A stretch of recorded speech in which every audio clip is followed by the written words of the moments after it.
Your voice, your opinion, your community. Fact TV, free speech protected.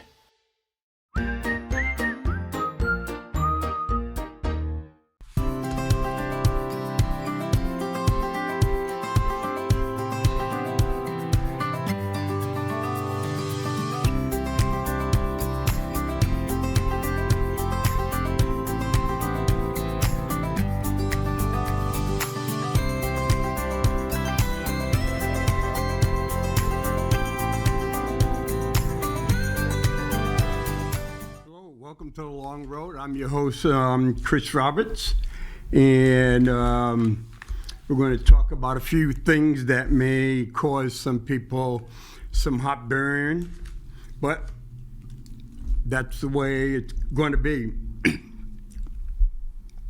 One of the big things that are going on right now, when I left to come here, the jury in the Donald Trump case had been deliberating for about 4 hours, and they haven't come up with a decision.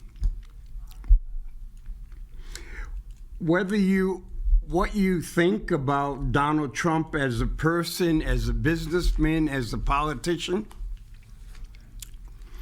it doesn't really matter. The thing in this trial should be what happened and what didn't happen, and why are we even having this trial in the first place.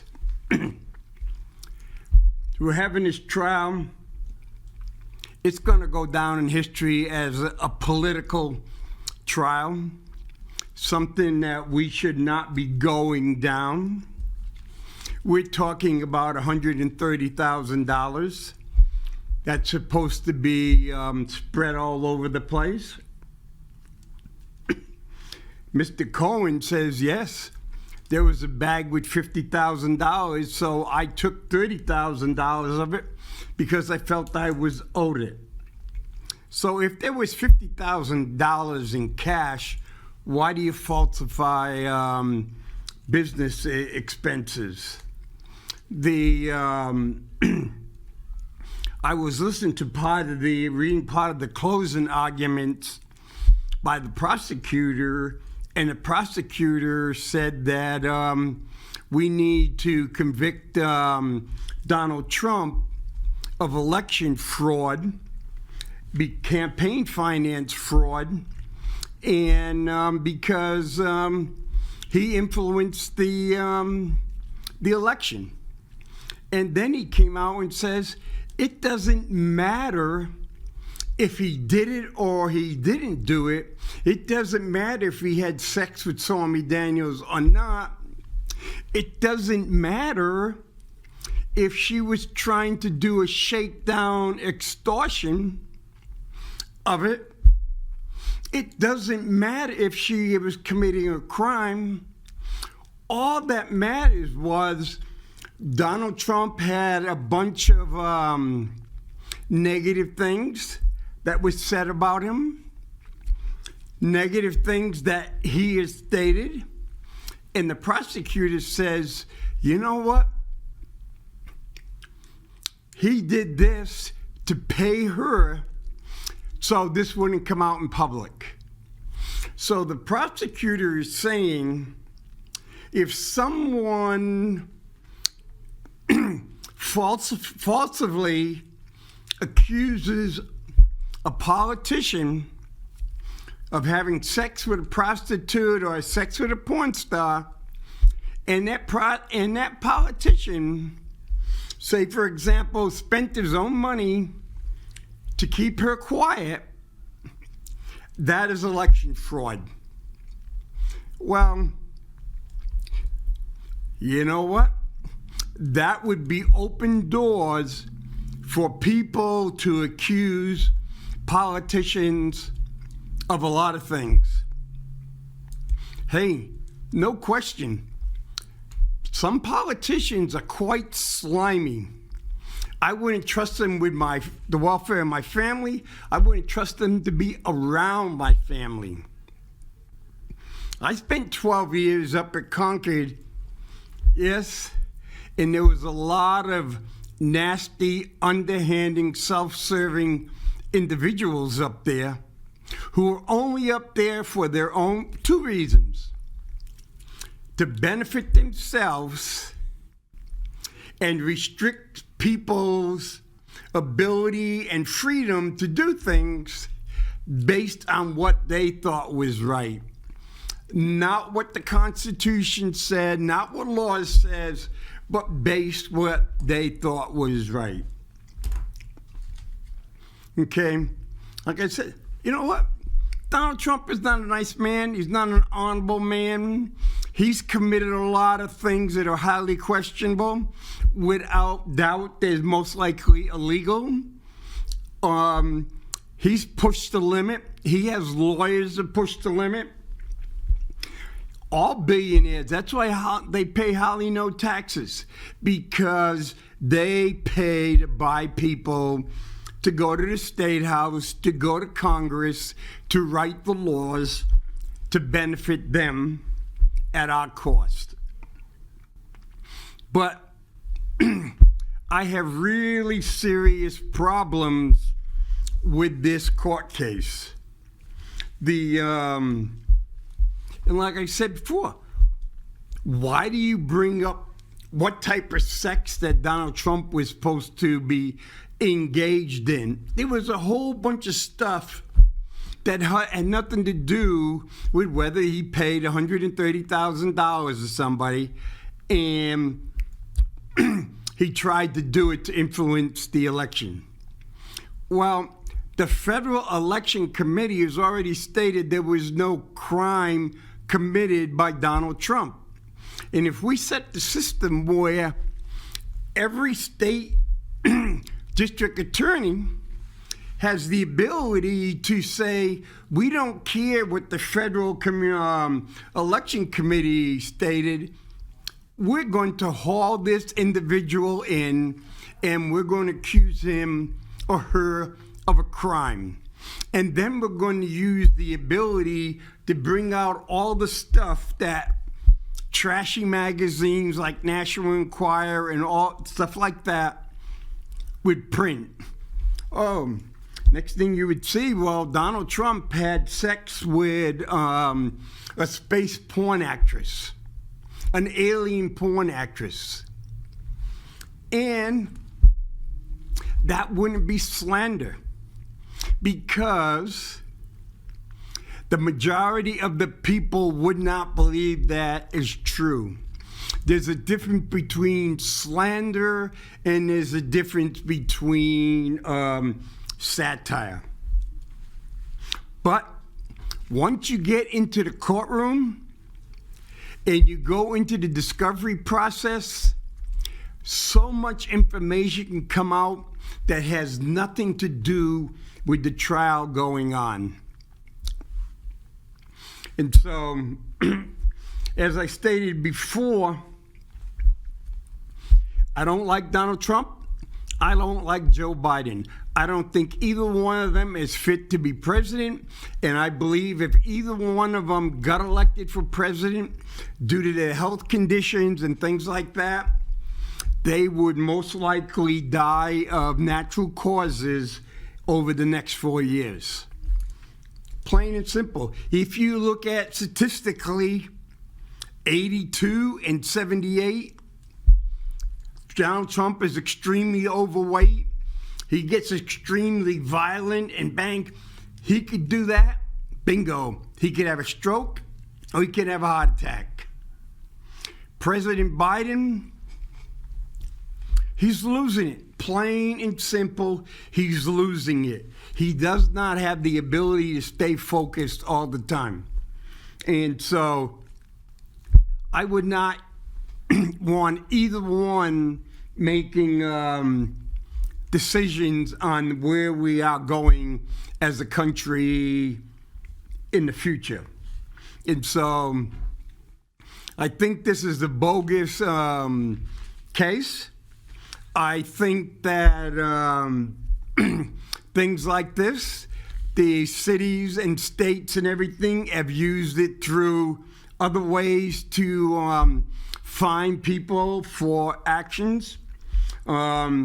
So it's going on, and now the other one saying, well, you know what? If Donald Trump was innocent, he would have got on the stand. The law says you do not have to testify in your own defense. And not testifying in your own defense does not equate to being guilty. Part of the thing is when you get up there on the stand, you can be attacked from all areas. And the lawyer, the prosecutor, they can ask way out of the left thing. And then there can be objections. Then the judge would say to the jury, disregard that. No, they don't disregard that. Why? How would I know? Because when I was in California, a kid pulled the gun on me while I was running, and the guy said, nope. Cop came and arrested me. And they said, oh, yeah, you're going to put, the judge says, just plead guilty and we'll get it over. I go, hell no, judge. And then I says, nope. And I end up going to trial. Yes, I defended myself. And I was not convicted. And I remember when I moved back to Keene, and they went to, I had called for jury duty, and they asked me a question. Do you trust all cops that they're being truthful and everything? I says, no, I have to make that decision based on each individual police officer. Because when I was there was 2 police officers told the other police officer, no, he didn't do it. The guy pulled the gun. He reacted. Well, it's only a toy gun. Well, when you're running down the street and the kid's on a bike, and all of a sudden you look at the corner of your eye and you see the barrel of a pistol, you react. Plain and simple. And so, yeah, it cost me a lot of money to go through trial, get my own lawyer, come up with all diagrams and all that kind of stuff. And when I was on there, the prosecutor asked me a whole bunch of questions that had nothing to do with the case. Basically, it was just thing is to trip me up or make me look totally different in front of the jury. Plain and simple. And that was in Orange County, California, where they don't lose very many cases. And a few years back, the California Supreme Court basically removed the whole section because of they're basically not allowing people to get fair trials. And so, of all the things that's going around in the country, this is what we're spending our time on. What about just a few, because I talked about some financials last week, and I was looking up, there's 1.7 million people, homeowners, that bought houses in 2019. And the average price of those houses was $791,100. Wow, that's a lot of money. But most of the people could not afford those houses. Didn't have the 20%, which would have meant they needed about $200,000 for the 20% and all the costs and everything. And they couldn't. So they go, hey, no problem at all. We'll give you a 525 mortgage. Okay? So in 2019, these people took a 5-year locked percentage rate of 3%, and after 5 years, their mortgage would readjust to the current rate. Okay? The current rate right now for these 1.7 million homeowners who bought their house in 2019 is 6.5%. For some people, their payments are going to almost double. A lot of people, for most of the people, they'll be spending at least $12,000 to $15,000 extra just for interest. So, wait a minute. We're talking about Donald Trump's trial. What about 1.7 million people that are going to look like they got to get $12,000 to $15,000 extra to pay on their home, and because that $12,000 to $15,000 will not put a single penny of equity in their house. I can guarantee you that a lot of those people are going to sell short, or they're going to lose their house. Some may be lucky enough to remortgage, but you still have to remortgage at the higher rate. I think that's pretty significant. Okay, when President Bush was the president, in 2004, the federal budget was $2.2 trillion. In 2016, when President Obama was there, the budget was $3.7 trillion. Okay? 8 years ago, 3.7. This year, the budget is $6.8 trillion. $3.1 trillion more than it was 8 years ago. Okay?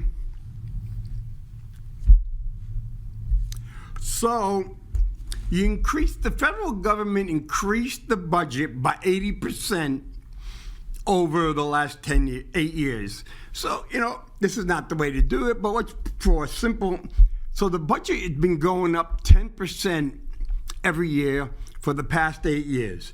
We'll round it out and say between Trump and Biden, bingo. Between Trump and Biden, the deficit's about they've added about $15 trillion to the deficit. So you could say in 7 years, Trump and Biden have created over 40% of the federal deficit. Okay? So if the thing is $3.1 trillion, okay, 8 years. So the federal government has spent about $15 to $18 trillion more total since President Obama was president. Okay, say we make a nice easy $15 trillion. Now tell me how your life is better. Where did that $15 trillion go? I know it was spent because the deficit, it's up to cover that, because all that extra money wasn't there. It all went on the credit card. So where did that money go? And how did that money improve the average American's life? That's the question we should be asking our congressmen, our senators, our governors, our presidents, our state legislators. Where did that money go? Can you tell me where $15 trillion went and how that $15 trillion benefited the people of the United States? Homeless is up. Poverty is up. The number of people without medical insurance is up. Unemployment's up. And I had talked about unemployment last week, and they go, well, we got the lowest unemployment in a long time, okay? We got more people working than ever before, okay? While that is truthful, but that's also a lie by omission. Public officials know how to lie by omission. If they don't want to do it, they hire people who lie by omission. So we talked last week about the president's press secretary who rarely gives the truthful answer, or as Perry may say, the whole truth and nothing but the truth. Okay, right now, there's 161,545,220 people working in the United States. A lot of people. And so, but there's 336 million people in the United States. So you can say we have about 50% of the people that are in the United States right now are working. Okay, that percentage would be higher, when you take people under 15 and older people over 65 out of that. But we're not going to do that today. Let's go to 2020. 24 years ago, 161,331,824. Okay, so that means right now we have 214,396 more people working now than we had in the year 2000. So in 24 years, we've only increased by 214,000 people.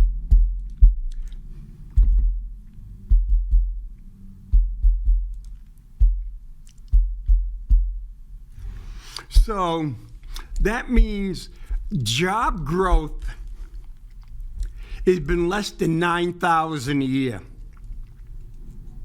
That's right, 9,000 a year. But you go in and say, wait a minute, the federal government says we had 300,000 new jobs, okay, last month. Or we had 250,000 new jobs last month. But how does that numbers add up? If you have 200,000 new jobs created, you're talking at least 2.4 million jobs created in a year. But according to the government numbers, 214,396 more people are working now than it was 24 years ago. And there is, in 2000, there was 281 million people. Now it's 336 million people. So that's 55 million more people in the United States.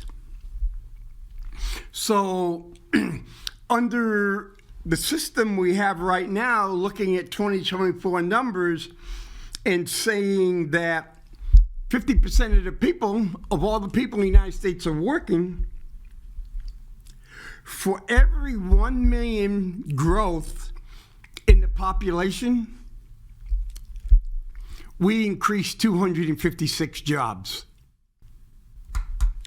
But if we went on the 50, that means for every million people we added, we should have 500,000 jobs.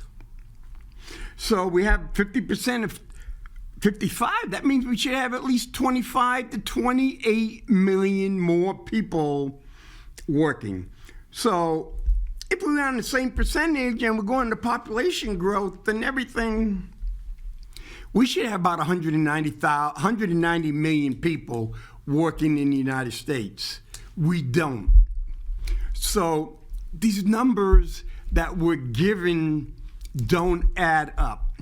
They create numbers that says, what can we do to make the people happy? We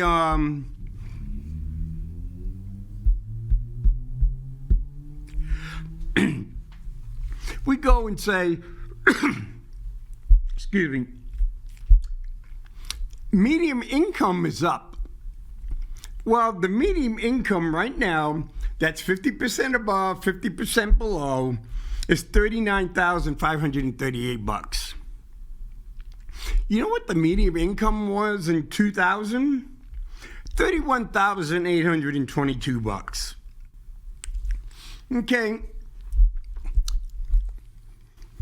President Biden was talking about how inflation, everything was so low under his watch and everything. And I think since President Biden has been president, I think the Social Security increases and things like that have been like 19.2% over the years. Like the 8.7, the 5.9. So if we take $31,820 times 1.192, 31,822 times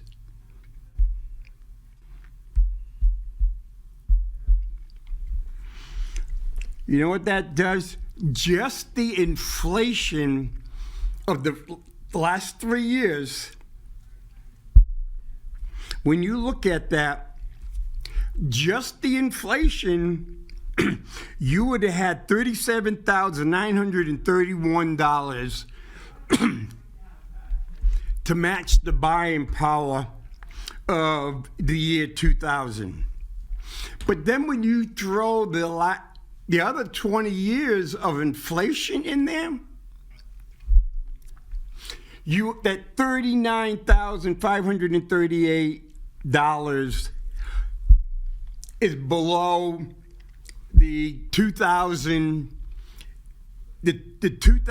number in inflation corrected dollars. You go, hey, in the year 2000, the average house was $164,000. I bought my house for $88,000. Well, the average house is $412,000. There's not too many people that can afford $412,000. Maybe if I sell my house and use that money as a down payment and have a mortgage until I die, that's not affording a house. But that's an inflationary effect. And you go, well, that's a house. Why does it affect me? Well, when the prices of houses go up, so does rent in apartments go up. Try buying a new car. The average new car in 2000 was $22,000. The average new car right now is $51,000.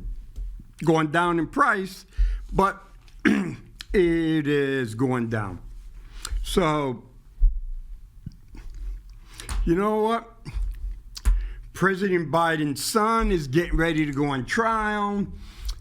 These are all distractions from us learning about the seriousness of the financial situation the country's in, the seriousness of the lack of preparation for people to retire. The money is not there. And none of these people want to prioritize what is important to us.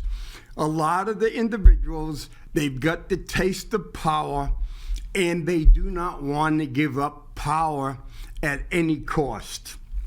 Any cost whatsoever. They don't care. They want the power. And you know what? It happens everywhere. It happens in companies. It happens on select boards, city councils, mayors, all the way up. And that's why we have the thing in the Constitution. In some states in their Constitution, there is term limits. Okay? Today is the 854th day of the Ukrainian-Russian war. And basically, France wants to put NATO troops in Ukraine so Ukraine can use more of its troops to fight the Russians. But if we put NATO troops in Ukraine, and if they get killed, does that automatically require the United States and the rest of the NATO countries to come to the defense of France or Poland in Ukraine? Oh, that's a tough question. But now, okay, Russia, when it comes to technology, hacking, and all this, they're extremely good at that. Russia, China, and North Korea know how to inflict a lot of damage without having to use troops. And the thing they're talking about Russia activates sabotage plans in Europe, experts say.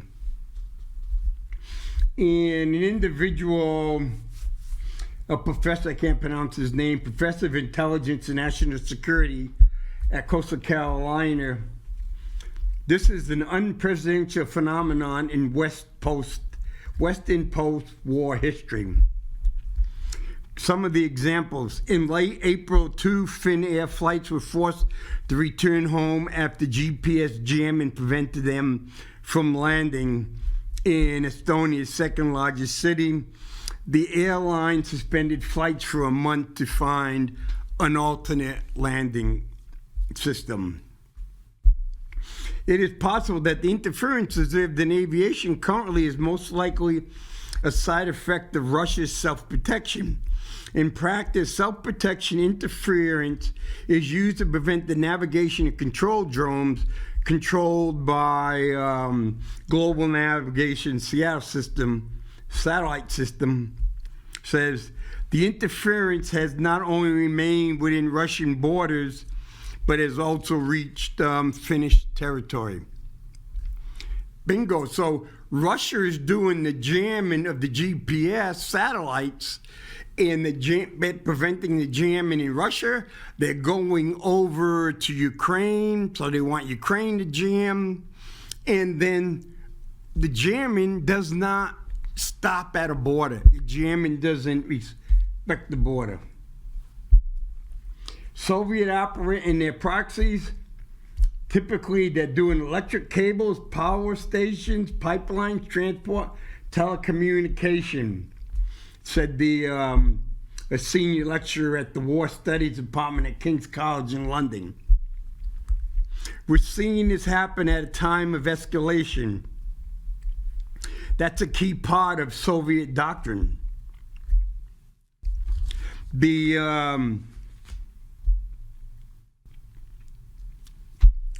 They have what is the Russian General Staff main intelligence directory, In May, NATO said that, it was called the GTU, launched cyber attacks against critical infrastructure in Germany, Czech Republic, Lithuania, Poland, Slovakia. And now, currently, the Russian sabotage campaign appears to aim primarily at disrupting military supply chains. That means stopping the flow of weapons and destroying weapons themselves. Last month, Czech police said a detonation of 63 tons of ordnance intended for the Ukraine at a warehouse in Czech was the work of the GRU. Another example is in Greece. The United States Department of Defense is credited as providing Washington with strategic access to its Ukraine. Until recently, this port in a small northern Greek city was far removed from global geopolitics.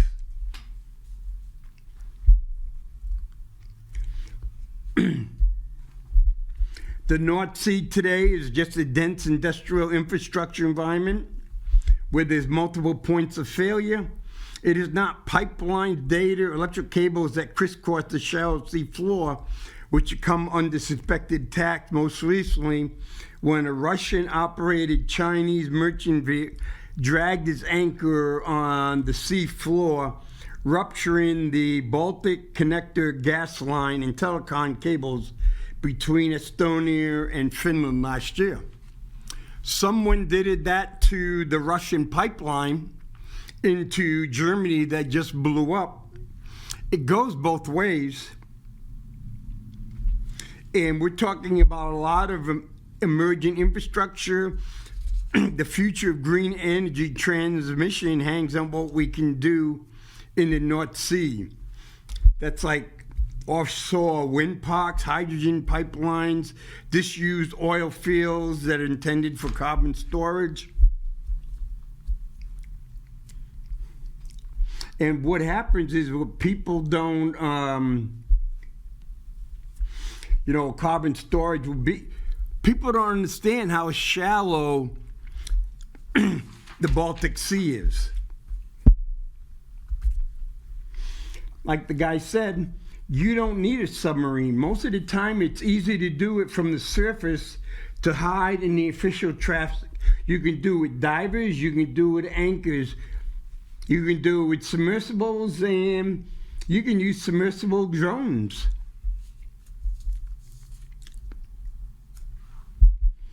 And a growing chorus of legal experts said Europe can take 210 billion euros in Russian central bank assets, and let's see, France wants to go send the troops to man Ukraine's rear, and Estonia says some may have already done that, and the Baltic countries fearing attacks have already putting their economy on partial war footing. But Germany, because of a lot of stuff that we put on them in the Constitution, just like we would Japan after World War II, there's a bunch of stuff they can't do. Germany is limited in what they can do. And so Ukraine and Russia is going to be a war of attrition. And if you study the history of Russia, Russia has no problem with wars of attrition. Plain and simple. And the key is, you got to remember, we spent 20 years and trillions of dollars wasting time in Afghanistan, in Iraq, and still spending in Syria. Well, during that time, Europe was having a great time with their economy, not spending less and less in their defense, because defense extracts wealth from the economy. Yes, some workers make, but if I build a $1.5 million cruise missile and I fire that cruise missile, what is the return on that $1.5 million? It's gone. If I invested $1.5 million in the economy for the people, it turns over and turns over. But it doesn't. Okay. One of the things that it's a subject that people are afraid to touch. You're afraid if you talk about it, you could be called anti-Semitic. And a lot of people, the political leaders, are going and saying, well, which is going to get me the most votes?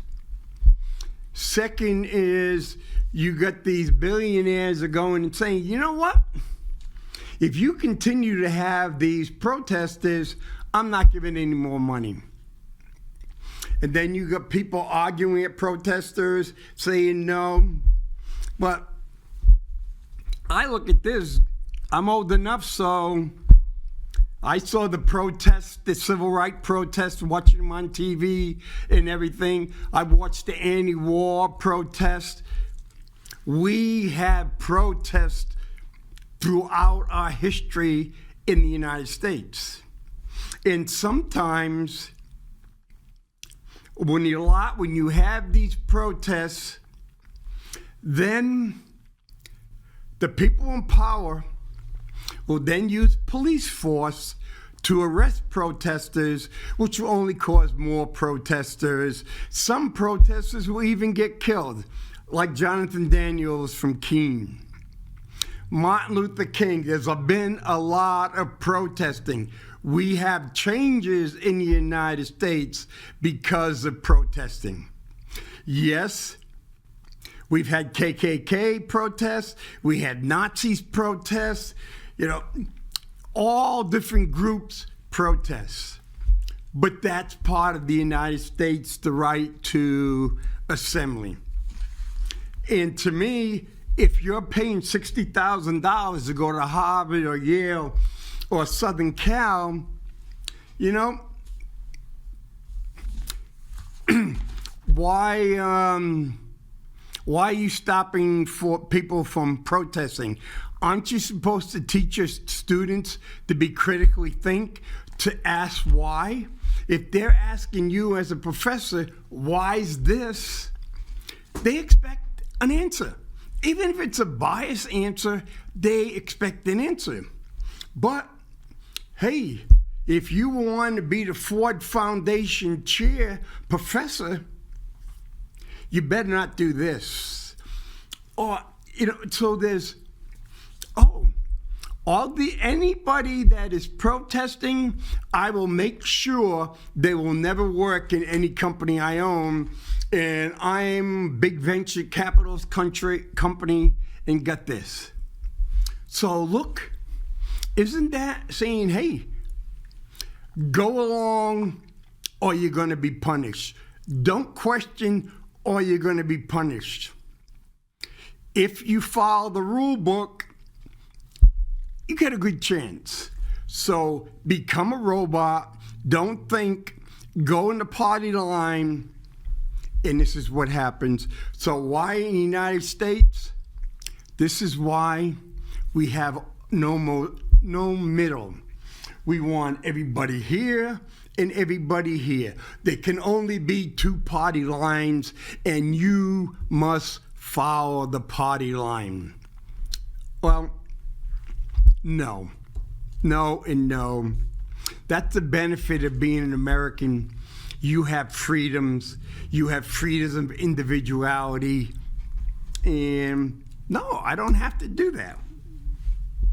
So, in my last 10 minutes, I got a report from the BBC, and we're going to talk about the Gaza Strip. Most people don't even know what the Gaza Strip is.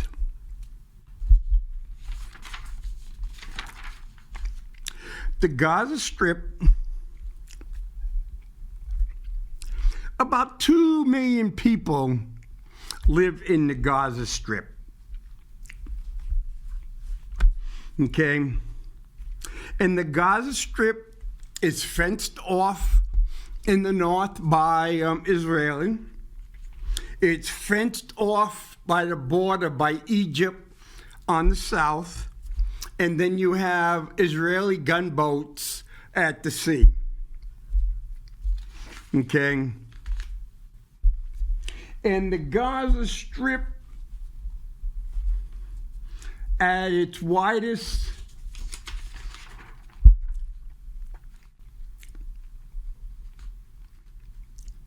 the Gaza Strip is 25 square miles. Basically, you're 25 square miles.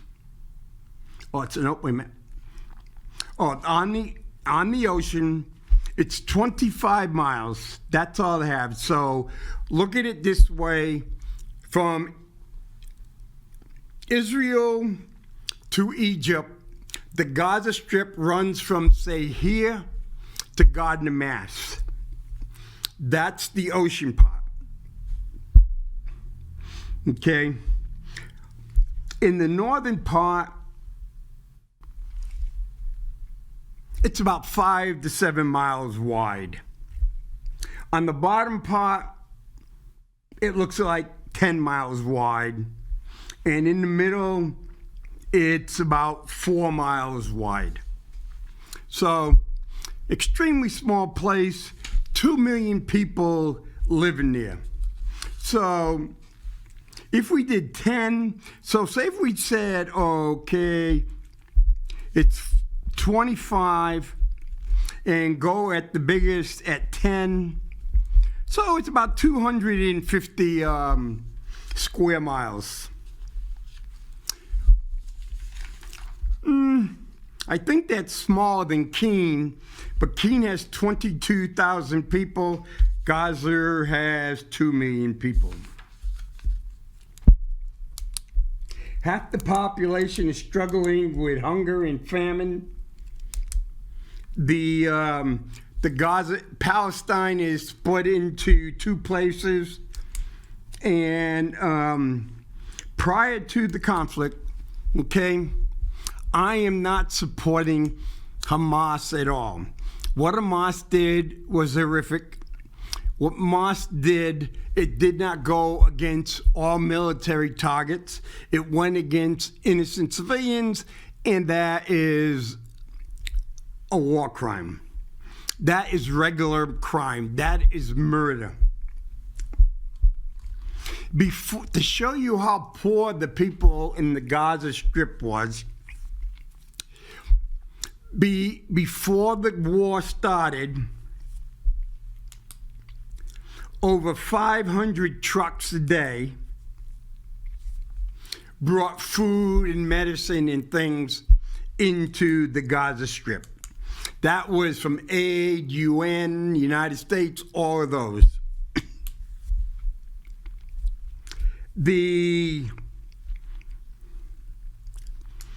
After October 7th, for example, October 20th to 26th, only 11 trucks a day brought supplies in. The Gaza Strip requires 100 truckloads a day just to keep the basic minimum supplies. In March 8 to 14, it got up to 164. The World Food Bank goes and says they need about 300 trucks a day to be able to feed people. A charity, World Kitchen, built its own jetty on the coast, was delivering 200 tons of food by sea, which was beans, carrots, canned tuna, chickpeas, canned corn, boiled rice, flour, oils. Nothing great. And basically, civilian population north of the Wadi Gada riverbed, including the densely population Gaza City, were warned to evacuate. Basically, Gaza City is non-existent. Then the people evacuated to the safe area. Then they were told, you got to leave. According to the UN, over 75% of Gaza's population, some 1.7 million people, were already refugees before October 2023.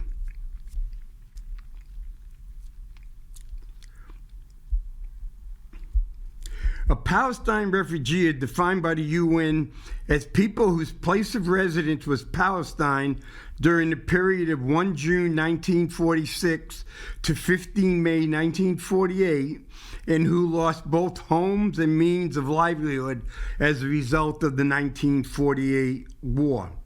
More than 500,000 of the refugee population live in 8 crowded camps, which became densely packed, built-up areas located along the Strip.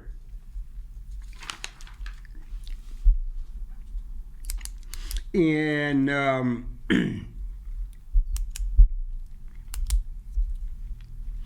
so in the timeline, it goes, on October 8th, 123,538 people left Gaza. By October 12th, it was 423,000. Then October 13th, Israel ordered an evacuation. October 16th, there was 1 million people that were moving south. And by the 20th of March, there was 1.7.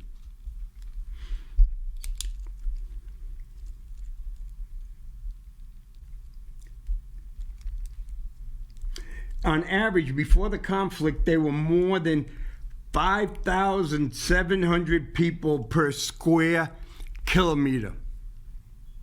So 10 football fields by 10 football fields, 10, 5,700 people.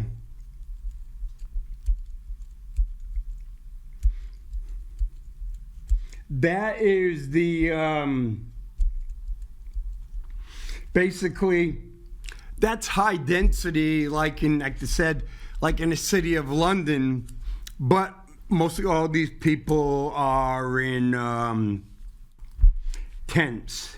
The World Organization says 80% of the civilian infrastructure, including homes, hospitals, schools, water, sanitation facilities, have been destroyed or severely damaged, and it will take billions of dollars in investments over a decade to recover.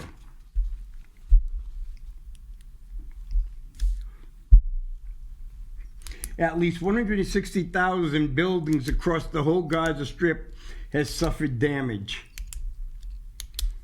At least 70% of the buildings in North Gaza and Gaza City have been damaged. But their analysts now suggest that 54% of the building in the other place has also been damaged. Okay. Jewish, Muslim. You know what this all comes down to? You got a group of people, Hamas, who don't care, who don't want to listen to the Palestinian people. They're making money, they're living high in the hog in some other countries and stuff, while thousands and thousands of children, men, women, and children are dying, like the horrific bombing that killed and burnt children and women. Then you get some Israeli elected officials, because Netanyahu cannot stay in power unless he bows down to the real radical right. So he's staying in power by doing what they want, not what the people of Israel want. Most of the people of Israel, what I'm looking at, are saying no.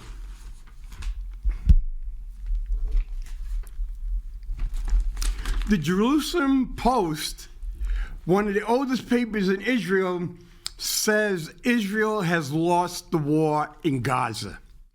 So why are Jewish people, why are Palestinians still being killed? It's like Vietnam. We can't admit we lost.